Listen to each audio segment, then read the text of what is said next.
Welcome back, Mistakes listeners. This is Dave, and this is episode 81 of Parenting Mistakes.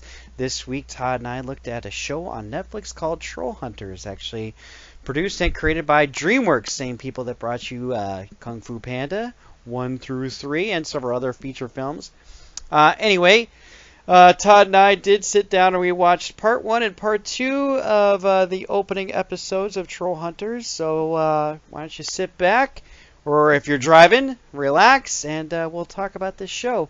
You can, as always, follow us on Twitter at Parent Mistakes. You can like us on Facebook at Parenting Mistakes, and you can email us directly at parentingmistakes@hotmail.com. And as always, sit back and enjoy the show.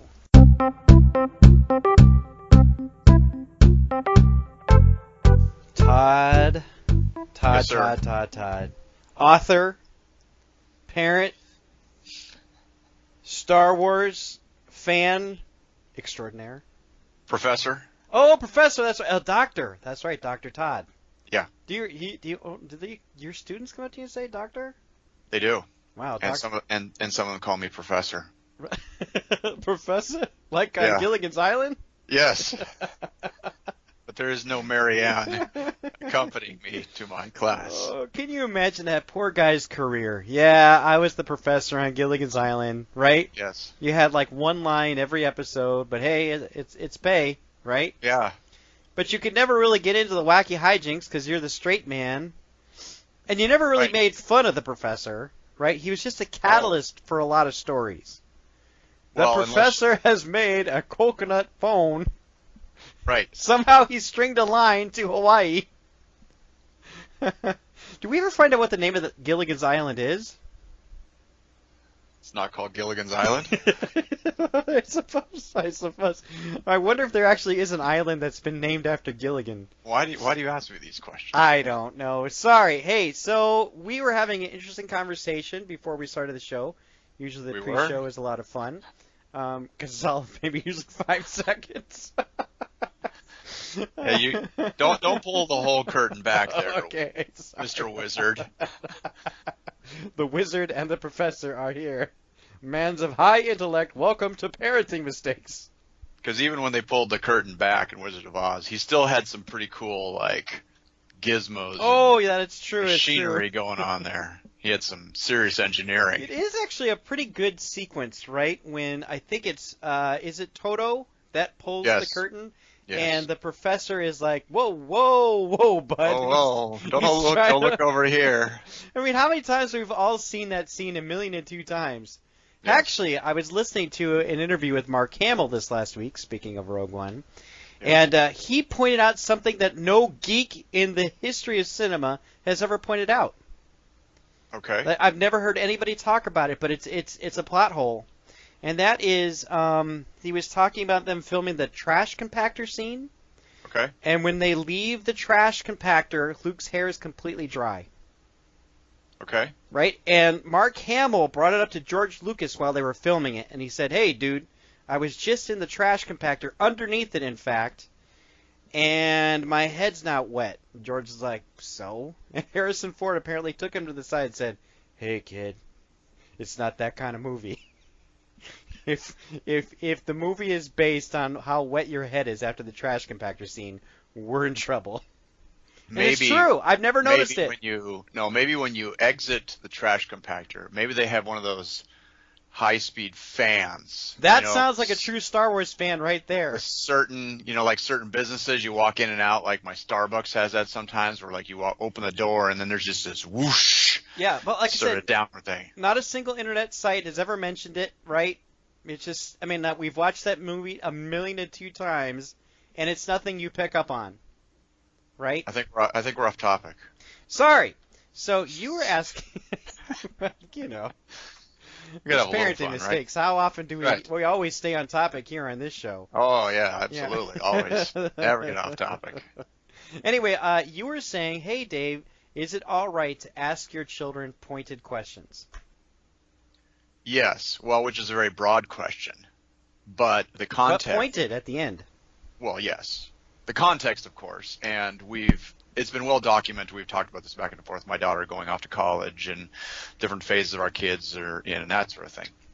So my daughter is in her first year of college, and she is looking at maybe coming home for spring break. Sure.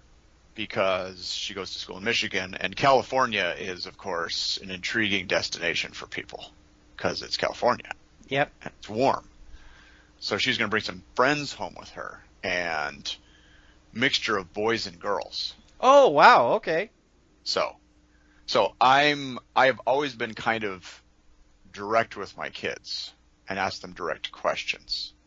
So I sent her a text that basically said, is either of these boys, because there's 2 boys and 2 girls who are going to come. I said, are either of these boys persons of interest? Oh my gosh.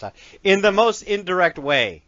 Well, no, it's It's a direct question in the most indirect way. That's just how I talk. You can text anybody. You can text anybody at 2 in the morning. Dad, yes, do you love me? At 2 in the morning. Yes, but she knows what I'm talking about. Okay. She knows. I think it takes a lot more courage to actually talk to your children face to face. Well, that is talking to them face to face. No, it's not. It sure is. No, because you have time to answer a text. Well, that's if okay. I'm talking to you face to face, Todd, and I say, Todd, are you in love with your wife? Yes. You have to respond. You don't get 24 hours to think about it. No, I'm glad how you said yes. No, but here's the thing. That's good. Here's the thing. And you and I know this. And this is something that you can apply to not only your kids, but to general communication. If you're texting back and forth with somebody, and there's a certain speed that has been established with how fast you text back and forth. Oh, interesting point. And then you send a text with a question, and then there's a gap. Oh, you're right. I've been there too. Like, uh-oh, I better not sit on this text. Right.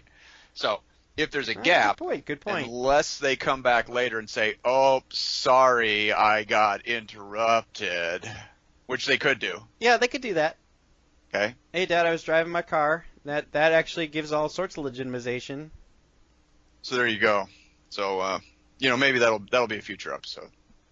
Maybe I'll just have them all get on the podcast. We'll just do like a group chat thing here. Oh, that'd be a lot of fun. I'd do that in a heartbeat. Absolutely. We've already had the special guest, Maddie. Yes. So, but I actually find it intriguing that we actually kind of pinpointed that whole new cultural phenomenon of how long is it before a text becomes awkward. Yes. Right? Especially in a beat-to-beat conversation. Correct. Which, again, as I mentioned, there's ways around that, but... Well, it gets a little bit awkward when it's beat to beat to beat, and then it's like, is he your boyfriend? And then 5 hours later... Blank. And then we wait. And then, yes, exactly right. Oh, no. Okay, well, so I don't have... It's a 5-hour drive. I don't have a clever segue, so should we just jump in? You were hunting for an answer. Yeah, I was hunting for an answer. And you got it. Under a bridge. Yeah, yes. Correct. So, hey, we watched Trollhunters because it is the hot shizzle right now.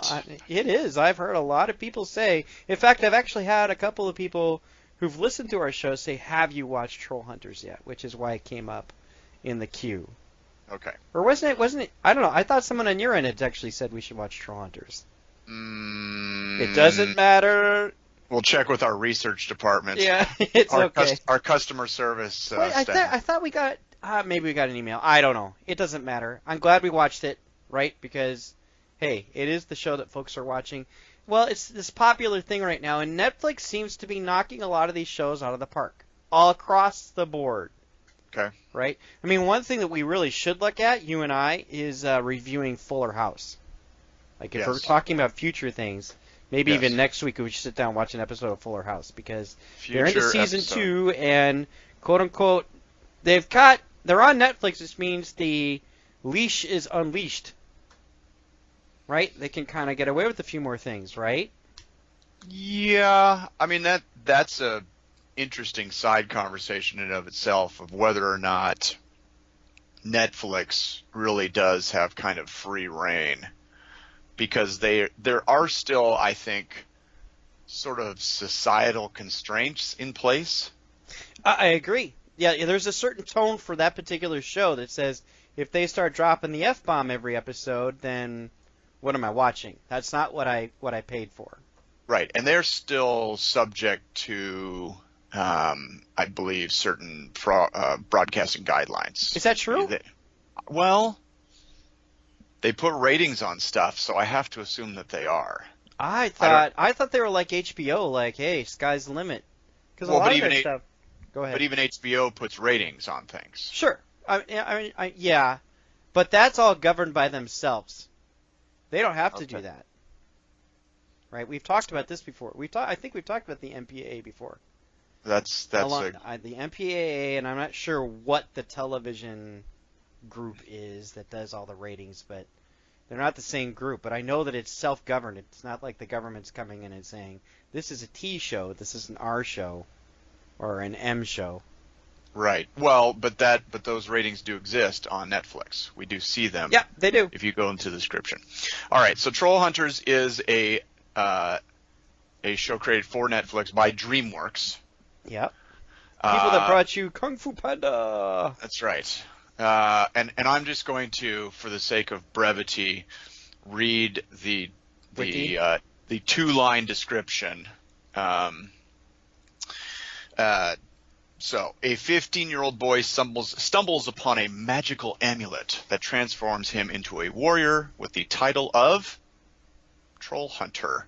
He is the chosen defender of the trolls, the good trolls, apparently, because there's bad trolls. Okay. That gets a little bit confusing. It does. It does. Yes.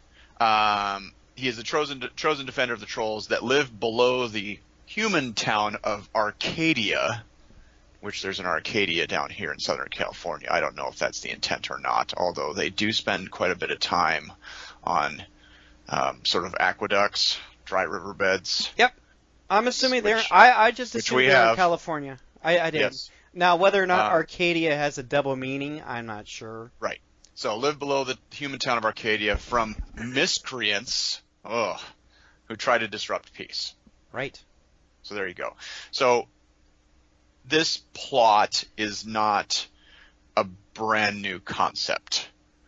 Seemingly innocent, not particularly qualified person is thrust into a mystical world and given powers, and at face value he does not appear to have the skill set or the abilities to handle this, but because he's been given this amulet, he is now the chosen one and is called to go out and defend against the generic badness of the world. So you and I have now watched multiple heroes' journees.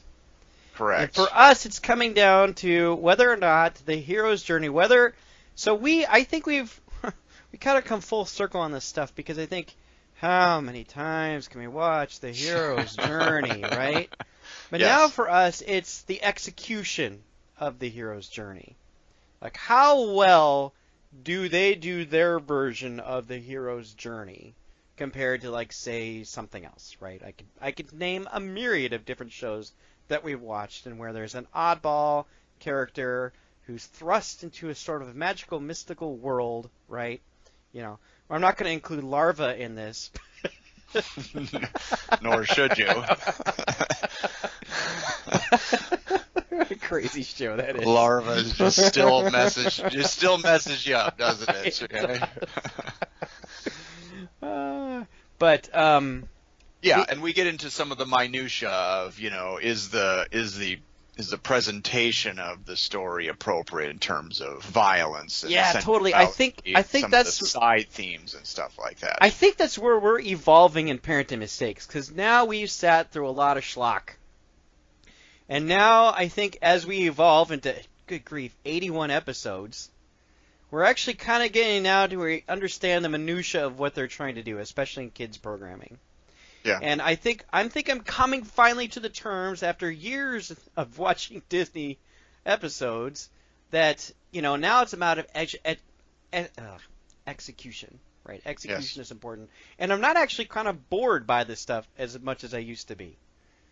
Because I have adapted to it. I've changed. I'm a changed man here.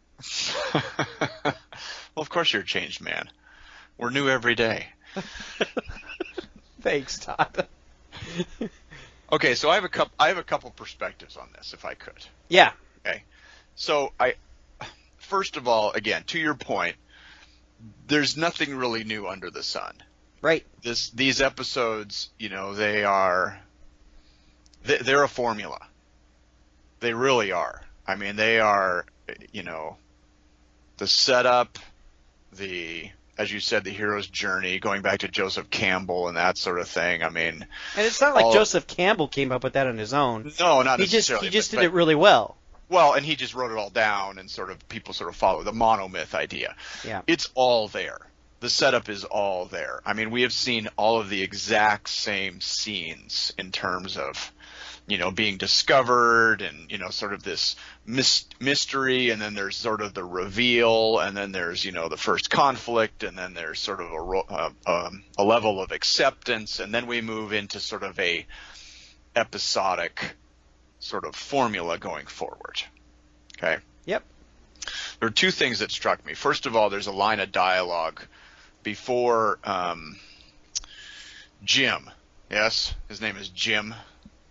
Yeah, they're all common names, except Yeah. I'm not sure. The chubby friend? Toby. Toby, yeah. I mean, Jim, Toby. Right, and even the characters, you have the unbelievably, perfect child of Jim who makes his mother omelets and cleans up the house on his own and that sort of thing. Yeah. And then, Toby, they even list him as sort of they even talk about him in the show as being sort of the chubby sidekick. Yes. Who's the comic relief. I mean, how many times have we seen this character? We just saw it on Stranger Things. In anything. Yeah. Okay? In any show. Okay? So two things struck me. One, there's a little piece of dialogue where they're in the locker room, and Jim is lamenting about whether or not there's anything more in life than just life. Yes. So, again, that's a very interesting question, I mean, for a parent and for, just sort of a person in general to say, okay, what role do these shows play in a kid's growing up phase, right? It's great to imagine, and kids play make believe and that sort of thing. But I found that particular piece very compelling, because at what point do you sort of transition from, okay, when I'm a kid, I dream of being a troll hunter and having armor and a sword and running around and doing cool stuff. Which they do acknowledge, which Toby acknowledges. He's like, you look so cool, right? Right. Toby Right. gets into the magic of it. Jim is not there. That's Right. not where Jim is journeying. Transitioning to, okay, you grow up a little bit, you go to high school, you go to college, and then you say, okay, I'm not a troll hunter, and I can live with that. Someday I'm going to have, I'm going to have kids and a job, and maybe I'll do something really exciting, like a parenting podcast. But I will not be donning armor and running up and down the sewer lines chasing monsters. Right. Okay? So that was one piece. The other piece that I was struck with is that I would say the first 10 minutes or so that I'm watching this, I'm honestly getting bored. I'm just really bored because I'm like, I've seen this. Oh, hey, there's that scene. Oh, hey, there's that scene. The animation is good. It's polished. Then you add in the good trolls. And I immediately recognized... Voiced awesomely, by the way. Voiced awesomely. I immediately recognized Kelsey Grammer, Fraser Crane. Yeah, because he looks like him. Yeah. Immediately the dialogue just gets 100 times better. Oh, yeah. Without a doubt. Him and his, comic sidekick, Arg. 3 R's. Okay. Well, he's a troll. He's a troll. Yeah, he's a troll, right? So those two, all of a sudden the dialogue is awesome. But I had a throwback all the way back to Bugs Bunny cartoons and the Animaniacs and all this kind of good stuff, where I'm saying, okay, if a younger kid is watching this dialogue is completely going over their head. Okay, so the words that they're using and that sort of thing. So just to finish the point, okay, I was struck by saying, okay, and we've talked about this before. How many of these shows are being designed specifically to try to rope in both kids and adults? We know that adults watch animation sort of out of guilty pleasure sometimes, or as nostalgia of stuff that they watched back in the day, right? Or just because I think we have a different world now where adults just sort of say, you know what, cartoons can be for anybody. I can just sit down and watch cartoons and be entertained, and that's okay. Mm-hmm. I don't have to feel like I'm immature. I just like cartoons. Mm-hmm. Okay. So I was struck by that because this is yet another show where you say, okay, the visuals and the action is very oriented to children who are not yet necessarily jaded about the hero's journey. The dialogue is going to go over their heads, the younger kids, and it's really written for adults because it's clever. It really is. So there you go. There's my two things. I think your 2 points are right on, but on all fairness. So what I did differently this time was I had my youngest watch with me. Okay. So I had my 4-year-old watch Trollhunters with me, and she's kind of the tomboy of our house, and so she, like for her birthday, all she wants are saber-toothed cats. Her entire theme for her birthday is going to be saber-toothed cats, because not to say that's a boy thing, but I want an aggressive animal for my birthday, Dad. So Right. I would say the first 10 minutes of that show, 15 minutes of that show were kind of like, I could tell she was drifting. Like, okay. Because she sees it a lot, right? She sees a lot of, I'm not saying, okay, it sounds awful, but animated violence, right? It's just everywhere, right? And so I think part of the issue with the opening sequence of this thing was that, I've seen it a million times, there's no jeopardy to it, right? And more of the same, right? And I felt like I was watching Kung Fu Panda, right? Well, let me ask you this. Let me stop you and ask you this. In sort of the opening sequence, we are introduced to a good guy and a bad guy. Mm-hmm. The good guy basically commits suicide. That I didn't catch. Sacrifices him. Yeah. When he has the amulet and he sort of falls back into the sun. Yeah. And turns to stone and then shatters on the. Yeah, I hadn't thought of it that way. I thought of it as a sacrifice, I'm sure, but I just didn't think of it as a suicide. Right? Well, yeah, I mean, that gets into a question of semantics, like when you say, okay, well, yeah, he martyred. Yeah, okay. It's not like he didn't have any reason to live. He had every reason to live. Right. But he sort of, yeah, I don't know what category you put that in. Is that martyrdom? Is that? Yeah, it's a weird one because it's still suicide because you're killing yourself. Right, but he does it at the same time he's doing it with every intent to save the world. Right, because he is taking this amulet, which he has at that point, and making sure that the bad guy doesn't get it. Right. Because it's daytime. Okay, so I guess my question is, did your daughter react to that at all? Not at all. No, it went whoop right over her head, and she sat through both episodes, and I think she was intrigued because the polish for the show is high. It's a high polish, high sheen, well acted. In fact, Jim is interesting. Just as a kid, Jim is interesting, right? Just because of all his awkwardness, and they're always geared this way. I'm trying to think of examples. I wish I'd watched it sooner, like you did, to watch it again. But really well voiced as well. And that actor's dead, correct? I think I read that later on or something. He was accidentally killed. Yeah, he was Chekhov, the new Chekhov. Oh, okay. Yeah. Oh man, we should welcome. Oh man, Anton Yelchin. Nice try, Dave. Nice try. Yes, nice try. His voice acting was awesome, right? Like.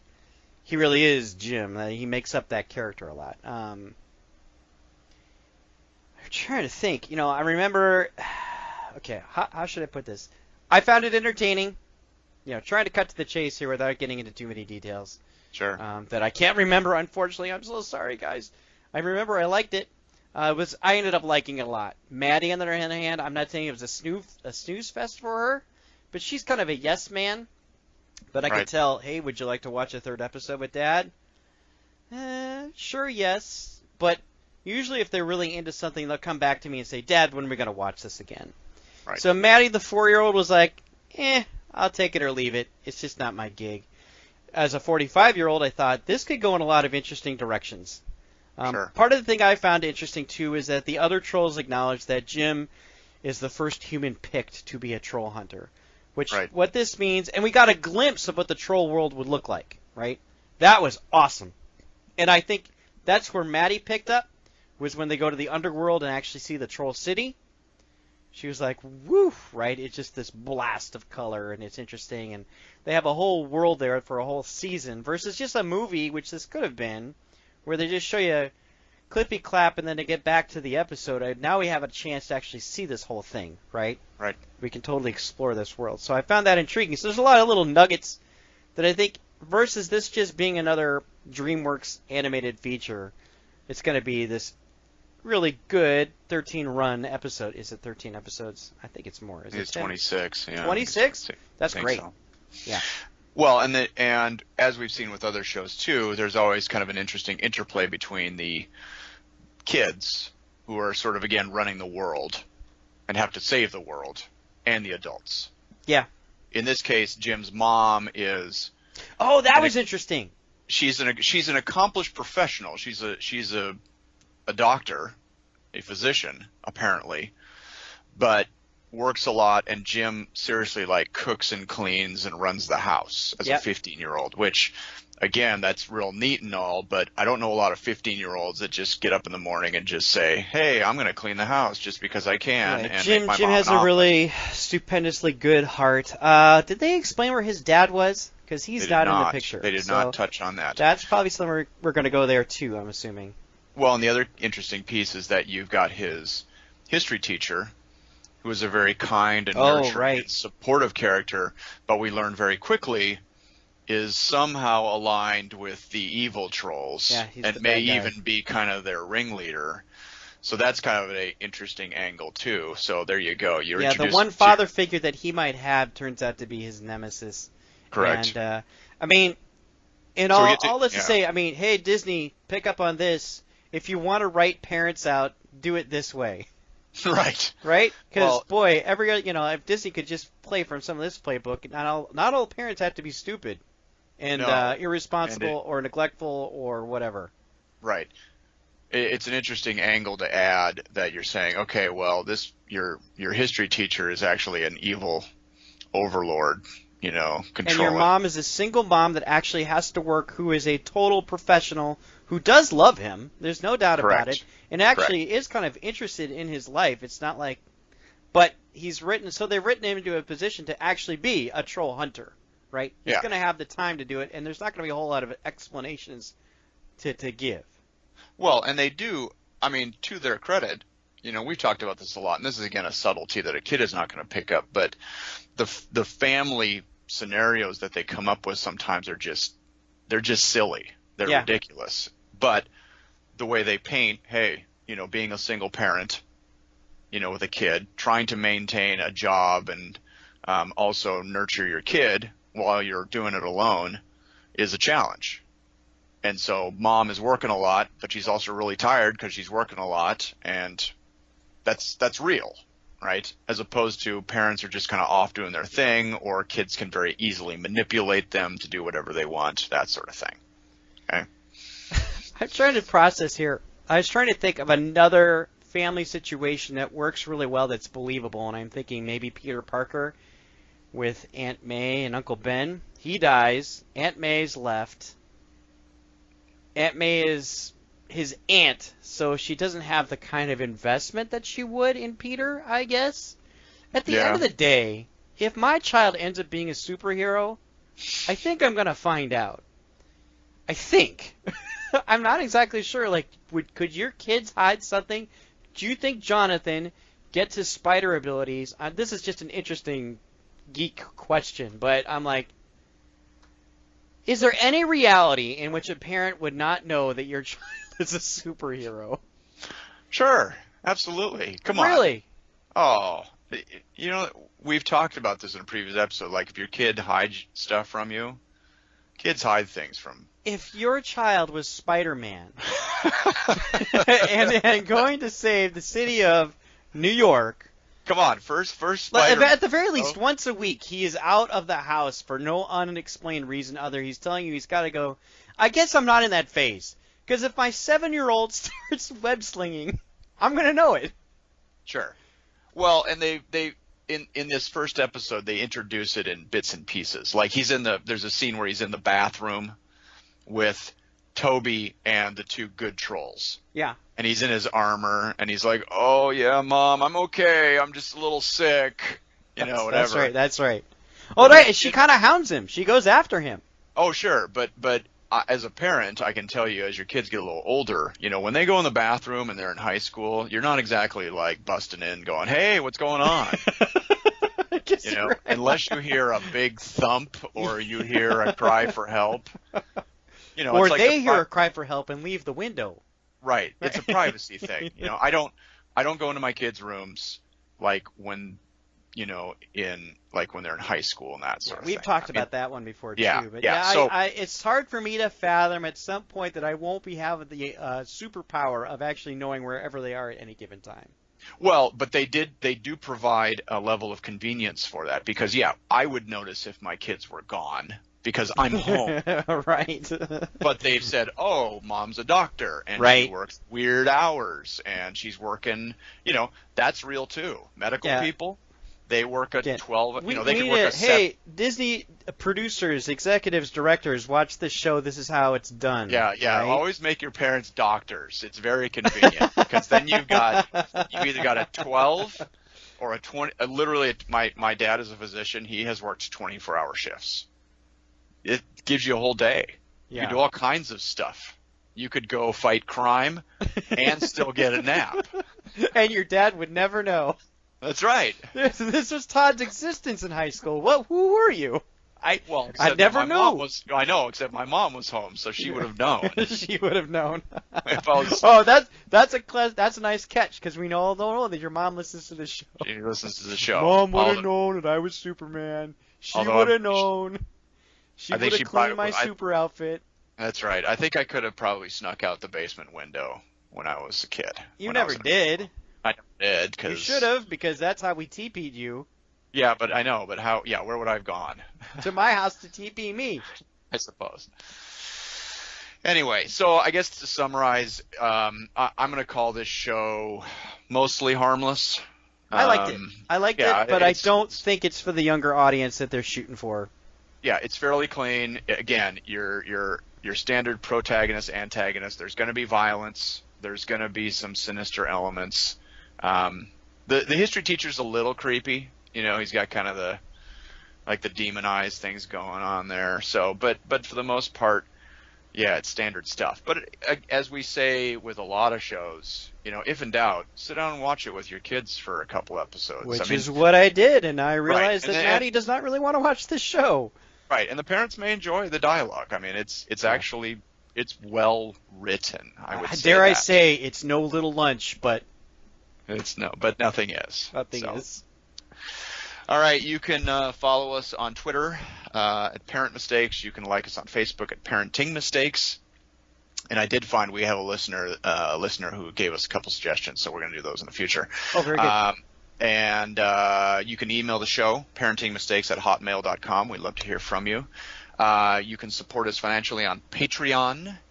And you can listen to us and tell your friends that we're on a whole bunch of different mediums. We're on Podomatic, we're on iTunes, we're on YouTube, we're on Google Play, and we're on Stitcher. And you know what? Let me implore our audience. We actually really are, if I could talk, we really are a fantastic show. I think we do a great job of reviewing. I really do. If you do say so yourself. Hey, no one else does it. No one else does it like we do. But if you don't think we do a great job, let us know. And don't let us know after we do a format change, please. Yeah, let us know, because we do want to improve. We like to improve. We like to be better, Just like our parenting skills, our podcasting skills are the same. We want to make it better. Yep. So, anything else? That's it.